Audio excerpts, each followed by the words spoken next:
pleasure having with us here Dr. Joy, whom I call the activist doctor. Yeah, so um, she's a medical doctor. I'll leave her to introduce herself, and I believe she'll do justice to that. Over to you, doctor, please. Thank you. Okay, thank you very much for having me, everyone. It's an honor to be here this evening.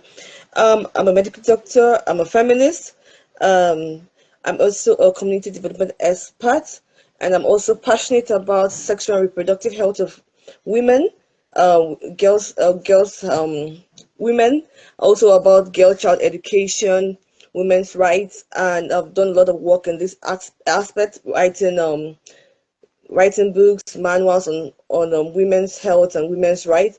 So it's actually a pleasure to be here today, and I look forward to having a robust conversation talking about women's health today, being the 28th day of May, when we talk about International Day of Women's Health.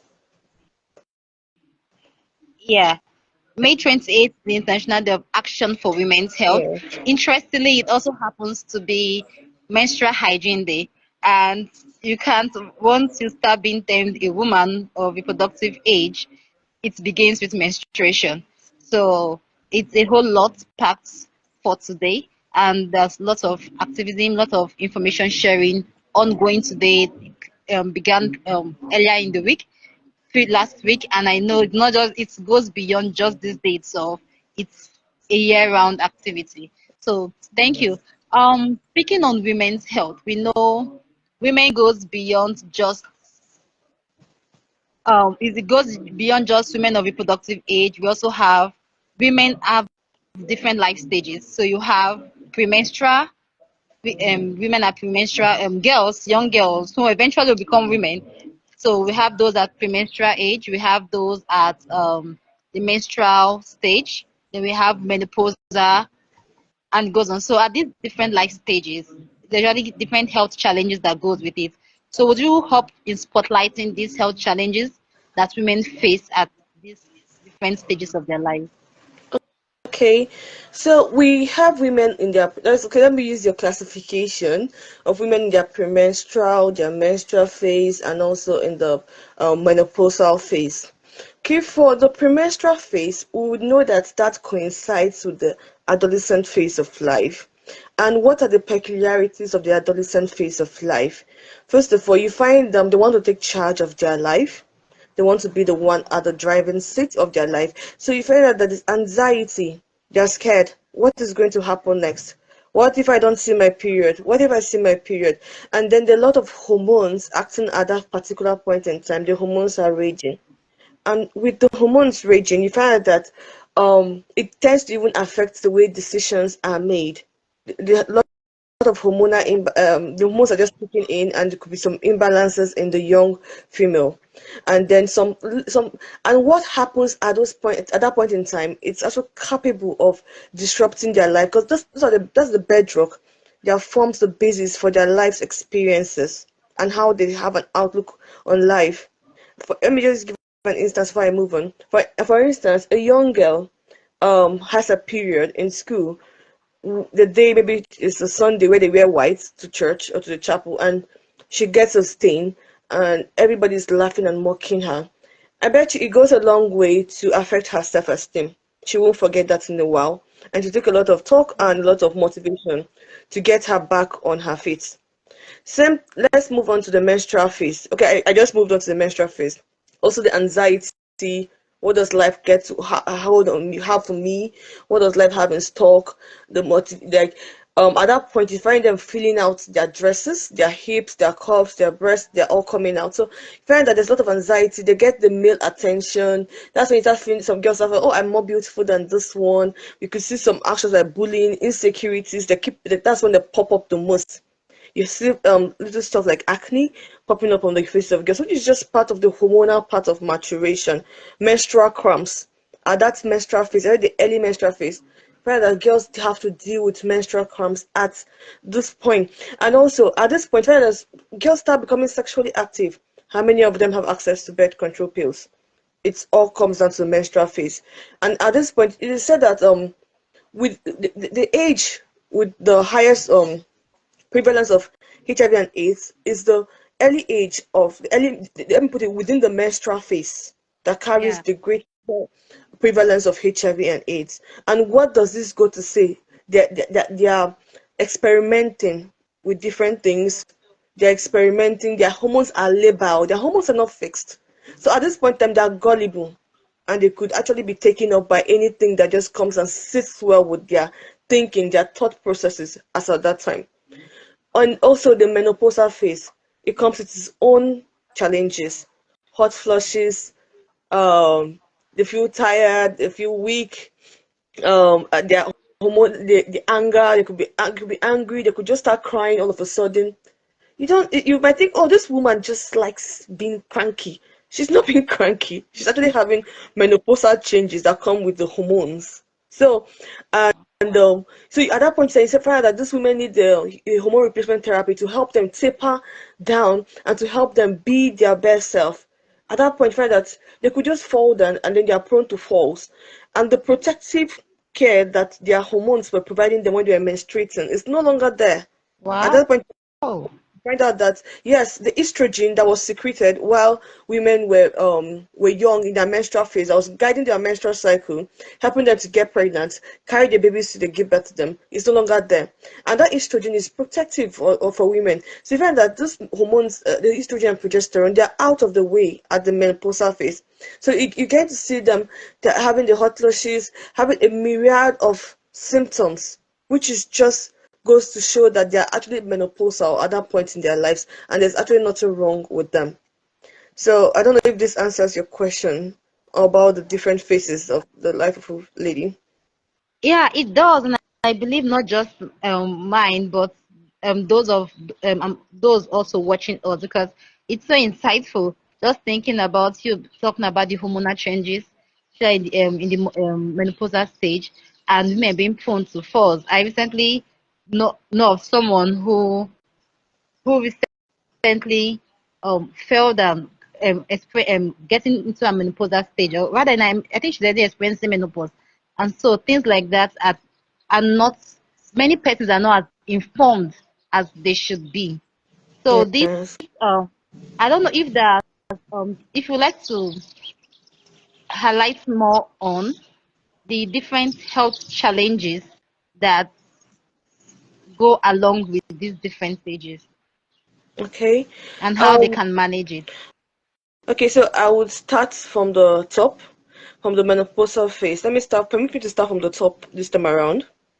So, Yeah. for the menopausal women, what are the challenges we could find?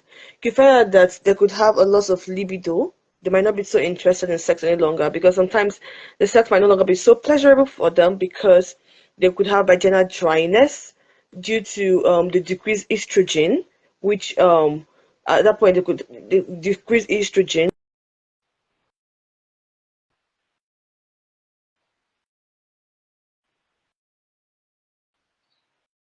Dr. Joy, are you there?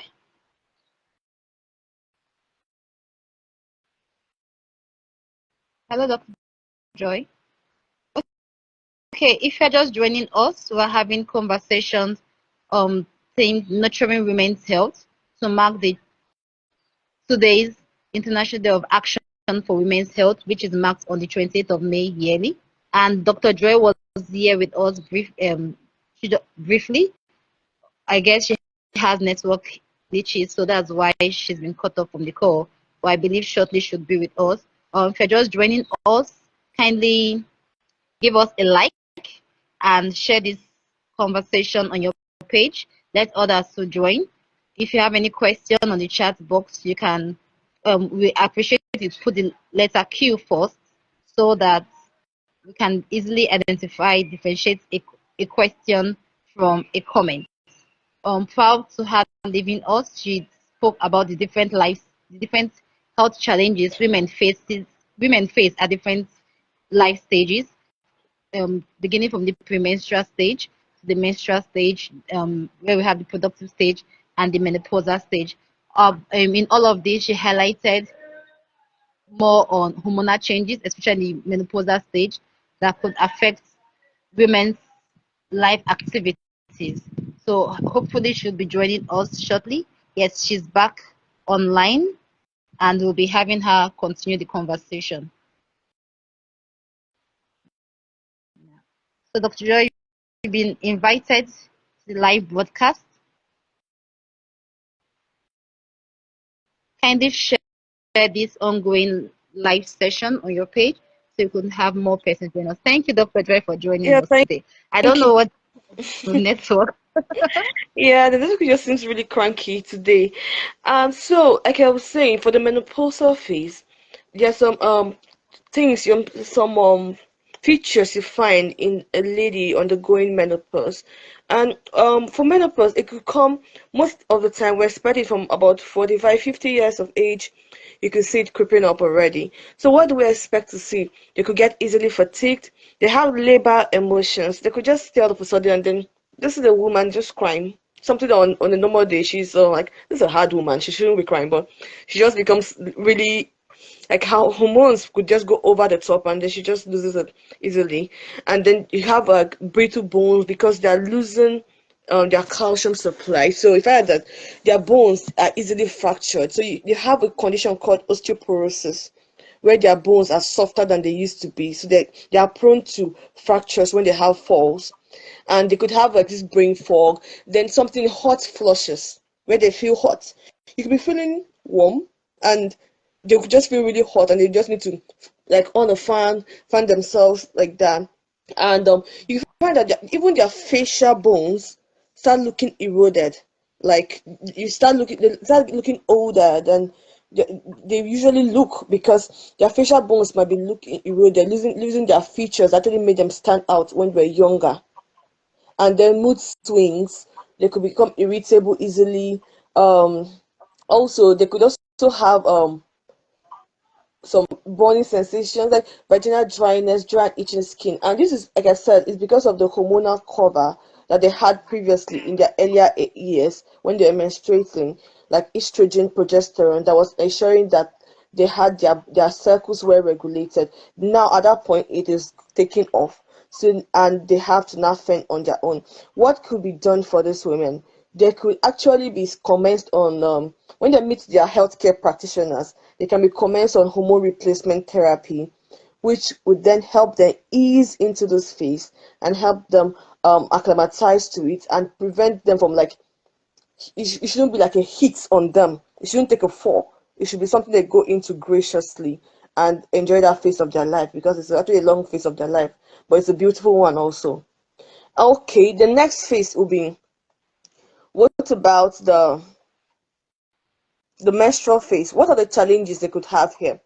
The menstrual phase happens to fit to that point of the woman's of the reproductive cycle where they could have anxiety, there could be psychological symptoms like anxiety, they could also have depression, they could also have issues, some organic, conditions that will actually manifest when they're within the menstrual phase, like some organic issues within their reproductive system, maybe infertility, your inability to conceive. These are issues that will pop up within the menstrual phase. And what does this do?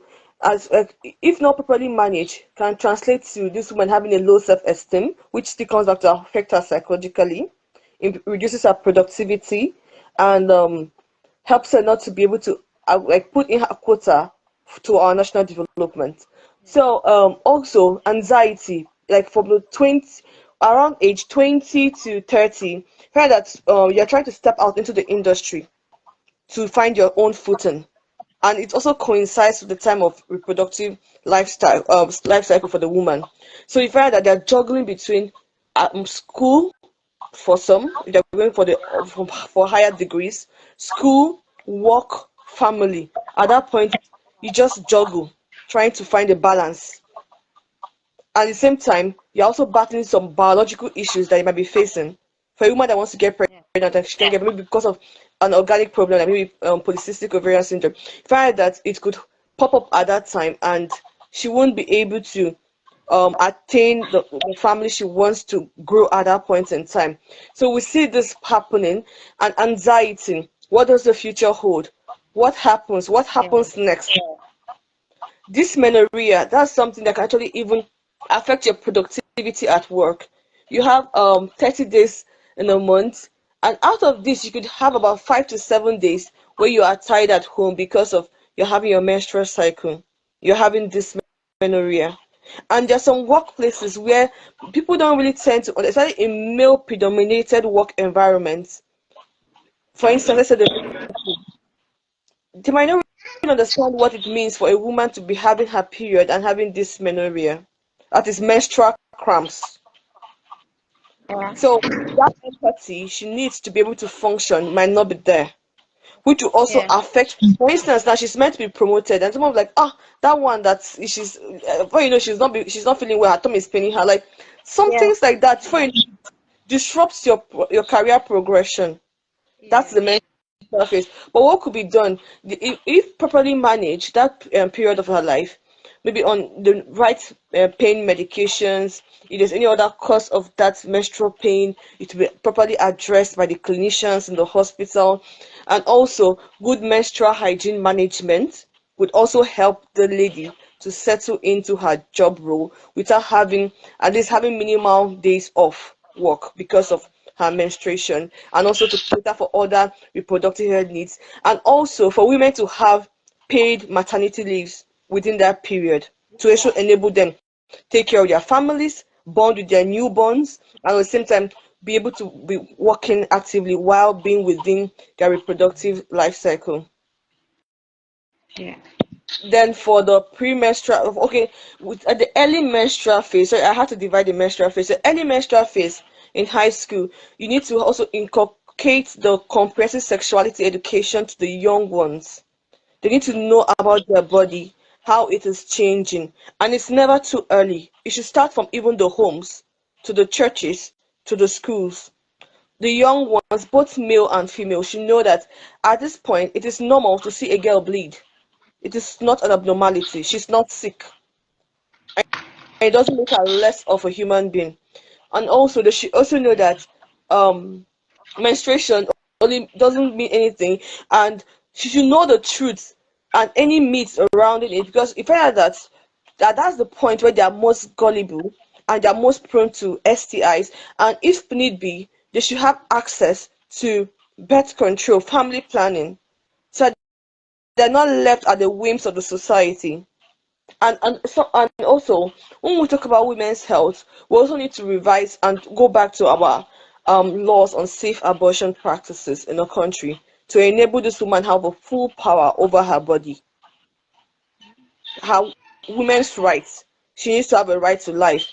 And if something so much challenges her right to life, like unsafe abortion practices, I think it's something we need to go back to the drawing board and work up a plan about it, starting from the comprehensive sexuality education to providing safe abortion clinics, or ways to also family planning pills or family planning methods. Let it be available for these young ones to prevent unwanted pregnancies, and also management of complications of abortion if it has already started. Like in Nigeria, we have restrictive laws, so we should have places where they know the basics after they can save the woman's life.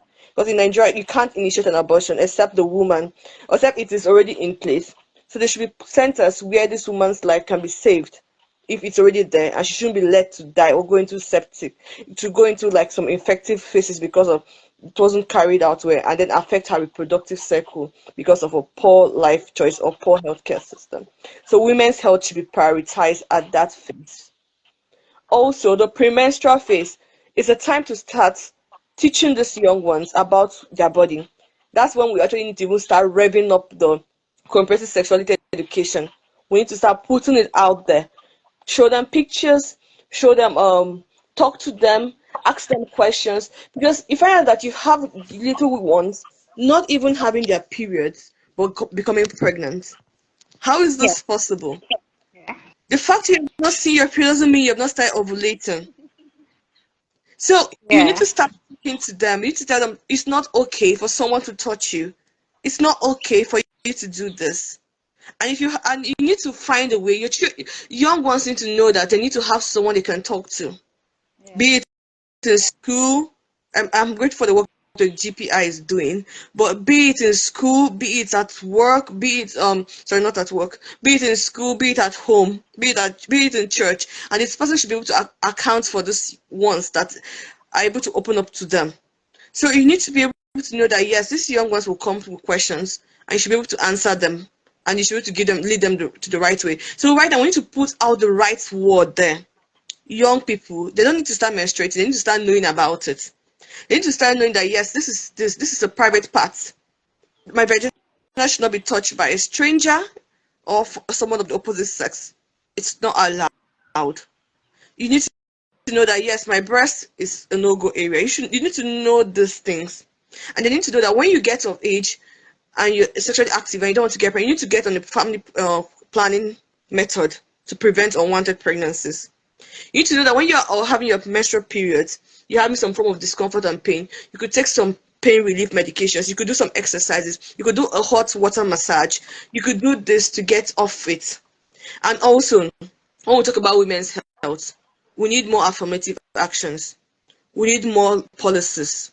We need more policies out there to help bridge the gap, because there's a lot that needs to be done to help us Yeah, even out the inequalities that women face in our society. yeah. Well, right now I feel like giving a standing ovation because you dissected and giving done justice to the questions. And I like the fact that you broke down the menstrual phase into the early stage, the early stage, the later stage of the reproductive stage in terms of the menstrual phase. And yes, highlighting the fact that a girl can actually get pregnant prior to her first menstruation. Many persons are like, for real? Is that possible? And so that shows the fact that we need to make give have more conversation on this. And having this year's menstrual hygiene day theme being making menstruation a normal part of life means that this conversation should be ongoing, not just for females alone, but also for male and females. It should be a societal problem, a societal discussion of the different aspects in regard to that. So I'll just take a question before we go to the second part of the session today that discusses on structural factors that limit women having optimal health. There's a question here from Grace Osakwe, which states that what things should young women do? Um, um, okay, in their productive and okay, okay. What things should young women do reproductive and sexual health to remain healthy in later life? So what should they do in respect to their reproductive and sexual health to remain healthy in later life? You did speak about the menopausal stage and how hormonal imbalances, and you spoke about osteoporosis.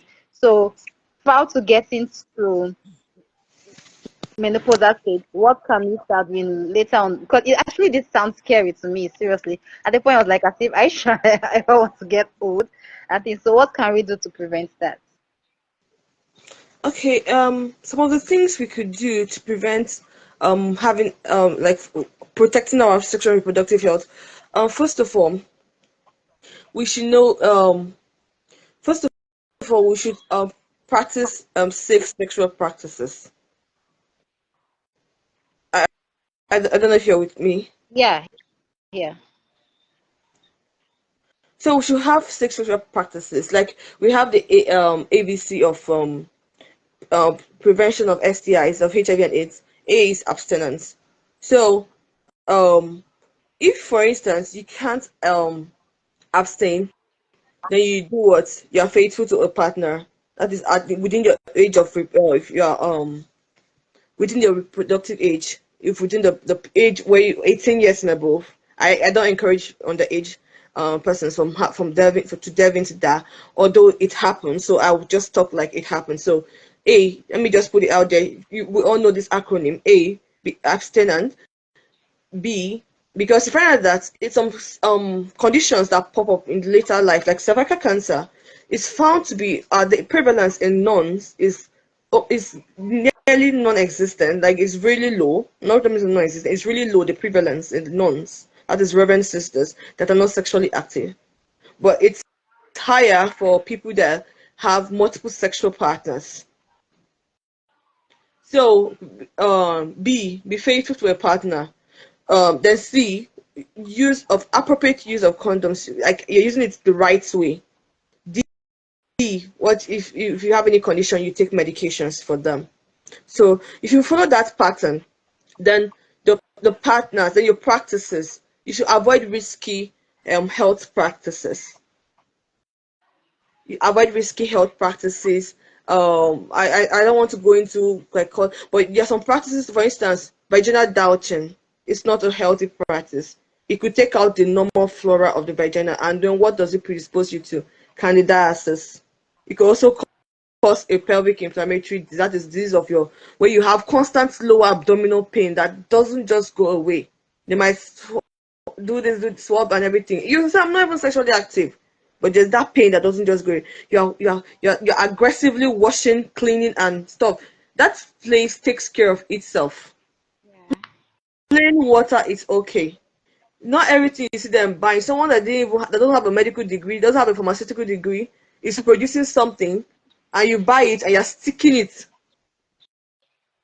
How do you that is like? How are you sure that what you're sticking won't come back to bite you? So we need to be more careful, like some practice such as that, and then use of medications. We shouldn't be taking medication that's not prescribed. As a female, our biology is very delicate. If you take antibiotics for too long, it could distort your normal flora of your body, which will not make the bad bacteria to kill the good one, the bad ones then take over. So you should avoid that. Also, if you have any underlying chronic ailments, ensure it is well managed. Take the medications, go for your clinic visits, ensure they are well managed, ensure it is well managed. And also, um, prevention of pregnancy. Because the truth is, pregnancy comes with its own attendant risk to your life. And most 95% of pregnancy death mortality due to pregnancy and it happens in the sub-Saharan region. 4%, the rest of the 4% happens in Asia and the Latin American countries. Less than 1% happens in the developed world. What does that go to tell us? Any woman that wants to get pregnant should be sure of, like, there should be some planning. You should be like, it comes to risk, because you should be put yourself out there to be pregnant. You should know what you're coming into. So it should be something that should just happen with a laissez-faire attitude. It should be something that should be planned towards, or within a confines of where the woman can be protected when it happens. So we need family planning, good comprehensive sexuality education, and then we need good family planning methods. I can't overemphasize how important it is for the Yeah. woman to have, and then good antenatal follow up when you are pregnant. How they can actually look at you, be complication ready, they'll get you Yeah. birth ready, and let you know what you need to do so you can have a safe pregnancy and deliver safely also.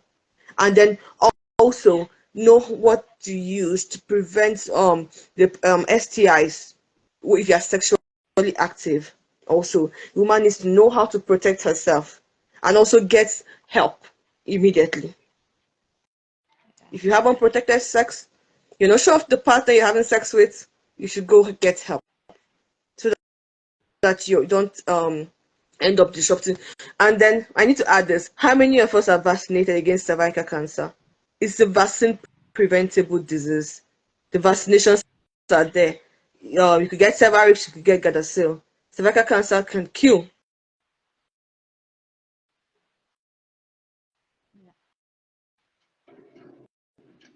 Hello, Dr. Joy. Are you still there? Oh, hello, Dr. Joy. Okay. So at this point, I think we've lost Dr. Joy again, and she'll be joining us. Her last statement was cervical cancer can kill.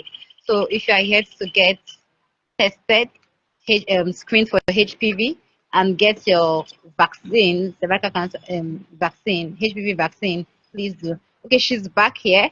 So your last statement where we lost you was Okay. cervical cancer can kill. Where you emphasize kill. And I don't know, the network just killed itself off. So what thank God is being restored back. Welcome back. Yes. So, cervical cancer.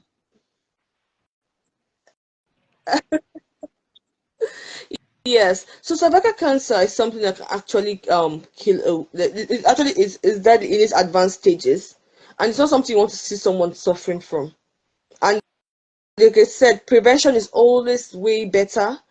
Prevention is cheaper than cure. Cervical cancer is a vaccine preventable cancer. So I want to encourage us women, get your cervical cancer vaccination. And also, in the same line, can you start doing a breast self-examination for yourself? Examining your breast immediately after your menstrual period for that month. And if you're already menopausal, you check your breast. You can just pick a day of the month where you sit down and you examine your breast. They're in stages. You sit down, you examine your breast in the quadrant. You can go around the quadrant to your armpits. You put your hand to the armpit, you check the breast. Then your nipple, you also check it. You stand, you support your hand, and you also check the breast for any lumps, swelling, any bloody discharge, anything you note that is not normal. You quickly go to your healthcare provider where they'll do the right scans, do the necessary investigation if there's anything abnormal. And you need to know your breast. The more you know your breast, the easier it is to spot any abnormality in the breast.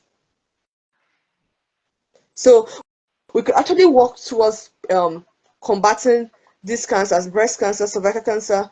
Do your breast self-examination monthly. Make it a habit. Make it a habit to know your, we call it know your lemons. Yeah. Yes. So when you know your lemons, you're able to know if there's anything wrong happening there on your chest. Am I still there? Yes, you're here. We can hear you. Know Okay, your great. lemons. Yes, know your lemons, know your breast. Examine them. Do a breast self-examination monthly. Go get your cervical cancer vaccination. It helps to protect against. Go get your vaccination against cervical cancer. Go call your healthcare provider today. The vaccines are available and get it up there. And also for a lady, if you're sexually active, do well to use protection, do well to use condoms, do well to also treat any STIs, get your partners treated, and don't abuse antibiotics. Penicillin, what's the name? Amoxicillin, what do they call it? It's not an antibiotic. It's not a birth control method. It's not. You're abusing the antibiotic. Go get a good birth control method from your healthcare provider. Don't be ashamed. Walk into any clinic and get the right means of family planning of the birth control method you want to be on. Okay. Thank you. Thank you very much. But I would like to mention inquire about osteoporosis. Okay. So how does a woman manage that? Okay, for osteoporosis, you find out that what is happening, your body is losing calcium at this point because you're older now, and the bones of your body. Let me say that at an earlier age, at a younger age, the hormones you have, estrogen, progesterone, they protect you, even cardiovascularly, your heart, they protect you for some diseases. But when you're getting older now, you find out that these hormones are now withdrawn when you get into menopause. So you find out that your Yeah. risk of having hypertension, cardiovascular events is now as same as that of a man. You no longer have those protective coverings that you have as a woman. So osteoporosis now, there's low calcium. What can we do? Calcium, we can supplement, augment with our diet. Um, Animal milk has calcium in it. There are other foods that contain calcium. You can also go on Yeah. supplementation, and you can also go see your obstetrician, your gynecologist, and request to be placed on a hormone replacement therapy to help you ease into the process. Those drugs will at least help to protect your bones, prevent them from losing their calcium, because they're actually supplementing the hormones at the dosages that your body had previously. That's what those hormone Okay. replacement therapy at that age is. Those hormones your body was bringing out then when you were Yeah. younger, now you're going to be taking it as pills or as a patch. that will keep Okay. you like you're not going to stay like the right that you still have the hormones, but you are not ovulating or menstruating as you used to again. But it helps you at least to age graciously, like we say, and also it protects your bones. Your body won't be losing the calcium as fast as it did before. That could lead to brittle bones and osteoporotic, that is weak bones, soft bones that could actually easily fracture. So you could incorporate calcium in your diet. That is by taking milk, green vegetables, all those cruciferous foods like broccoli. It also has calcium. You can also it's like I said, milk is one of the richest sources of calcium. So I encourage women to take such foods, yogurt, milk. It helps a lot. Green leafy vegetables would also be useful. Beans, it's also good for that. So take all of that. Soy milk that is fortified with calcium. You can have that. It also would help you to build your calcium stores in your body. Okra, it's a common staple meal we have in Africa. It could also be helpful. Thank you. Thank you. I can see the emojis coming up to that. Ah, okra. Okay. We wouldn't have expected that. What early morning sun? The sun is vitamin D, which Okay. the main sun is vitamin D, which helps with the calcium uptake and the metabolism. But for you to actually get the calcium your body needs, you need to take it from your diet. So you need to increase Okay. your diet at that point in time, Okay. so you can have the Okay. necessary amount of calcium you need. Even oranges would also help with that because there's a rich source of vitamin C and some little calcium. Because I purposely asked about that vitamin, the sun, because we say, okay, just stay under the sun. Your calcium too would also help in building it, and we don't know, and we don't have as much information or accurate information on the other aspects that goes with the vitamin D. So it's not just only staying under the early morning sun, but they also have to have other sources and meals to help boost the Yes, calcium. yes, Yeah, yes, yes. thank you for that. So at this point now, we've gotten information on how we can improve our health, but we all know that in as much as we as individuals take actions individual to boost our own personal health, there are points that other structures that limit us from having this because I might know that I need to get screened for cervical cancer, get the vaccine, but we had facilities, we have issues of facilities, like you had mentioned about available family planning services for young people, Yes. such limitations. So in in a summary, what would you say are the structural factors that limit women from having optimal sexual and reproductive health and rights? Okay, so there are some factors that actually can limit that. First of all, we have gender inequality, where we have in our heads of government, from the National Assembly to the state governors, we have poor women representation in those bodies, and it's he who wears the shoes that knows where it pinches. So you find that you have little or nothing concerning women's health being pushed there because we don't actually have people wearing the shoes sitting down there. I believe if we have more women in places of authority, people, governance, of policies, we'll be able to actually drive for more points. And women passionate about women's health, not just women Yeah. passionate about women's health sitting in those places of government, they should be able to drive um, policies that will favor the women's health and to ensure that women are able to live a state of their well-being, or attain a state of well-being, physically, socially, and mentally, and not just when they are down with a disease. So there'll be policies that will ensure female empowerment, Yeah. because if you look at all of this, female empowerment not being there is one of the main drivers of women being exploited, both Yeah. sexually and also for cheap labor.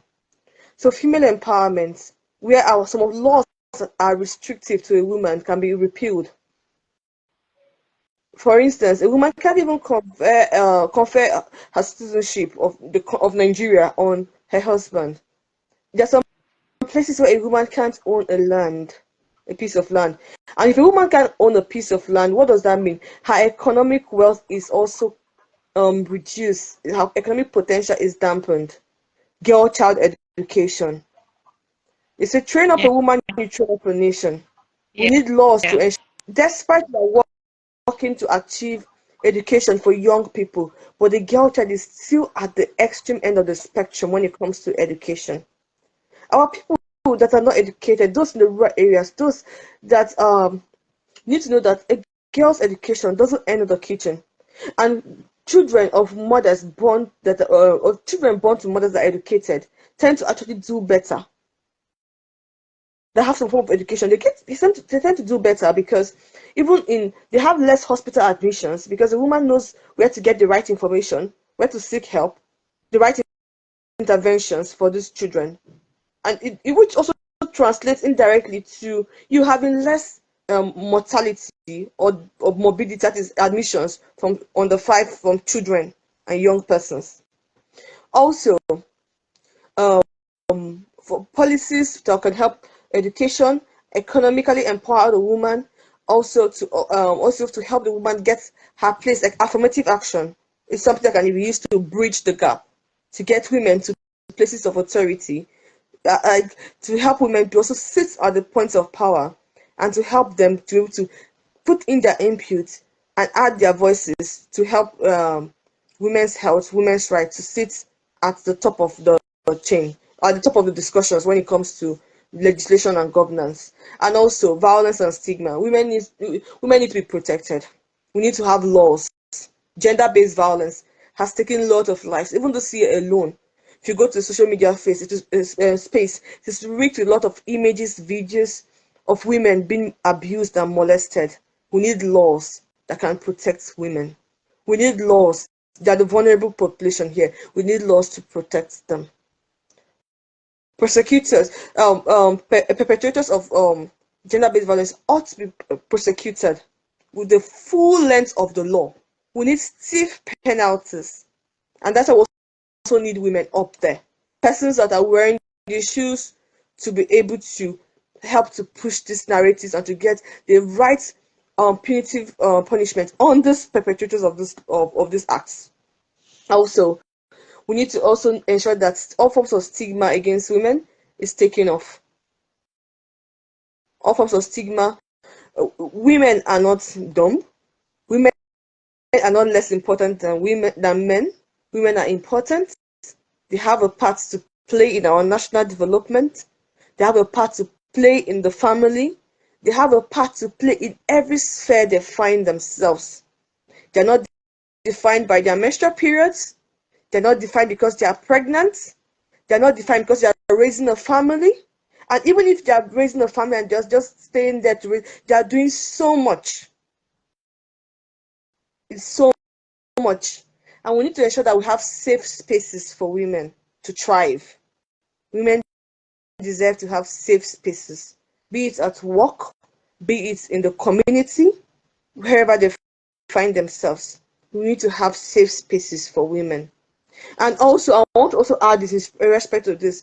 Women ought to also know that if you are a victim of rape, you need to immediately reach out to a healthcare professional. Don't just keep it locked in. People have come down with preventable STIs because they kept it to themselves. Please, please immediately reach out to a healthcare professional so that you could get post-exposure prophylaxis. If you were, for instance, if you were raped and you don't know the HIV status of whoever raped you, you don't even know the person, please reach out to a healthcare professional so you could get a post-exposure prophylaxis so you don't come down with a disease as HIV because of something, a mishap that happened to you. Please.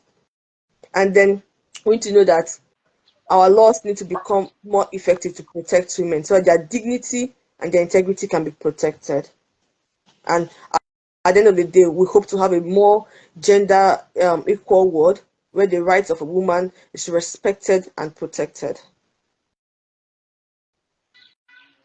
Thank you very much, Dr. Joy. Just a quick question. In terms of the post-exposure prophylaxis, is there any side effect if at all the um the person who, okay, if at all there was no HIV infection. It's actually best to go on the post-exposure prophylaxis, whether there was no exposure, because first of all, if it's a rape and the person was not caught and tested, it's best to go on the medication and there's no side effect to you taking it, if even if the person wasn't infected in the first place. But it's best to err on the side of caution and get the medications. So we've heard it from Dr. Jo herself. It's best to err on the side of caution and go for post-exposure prophylaxis, because it's, imagine having this window of protecting yourself from having of later getting to test for HIV positive when you could have avoided it at the earlier stage. And don't be scared that possibly the person wasn't and it might have side effects, and different signs and different misconceptions might start coming up, or misinformation. So go take it if you are not certain if you've been exposed, and you've been exposed and you're not certain of the HIV status of the person.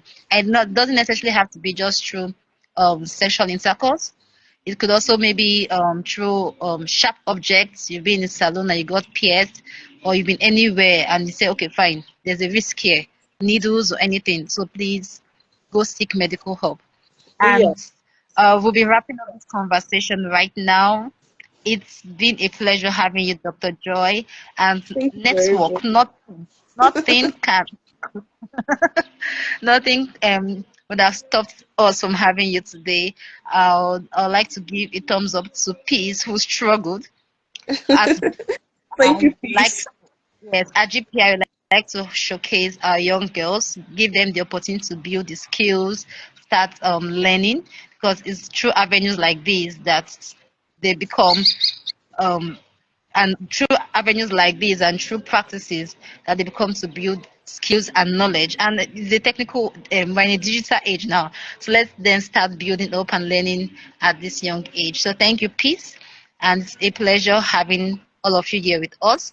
Those of you who are with us here right now, those who listen to this, watch this video after this live session, thank you for staying tuned to the end, because if you can see us, right, it means you watched to the end. So thank you very much, and it's our pleasure having you. I'm Loretta Inofe Laurel, the head of programs of the Girls Power Initiative Abuja office. Want to know more about GPI? Check out our Facebook page, our Instagram page on GPI Social, and our website gpinigeria.org. Thank you and have a lovely evening. Thank you, Dr. Joy. Bye.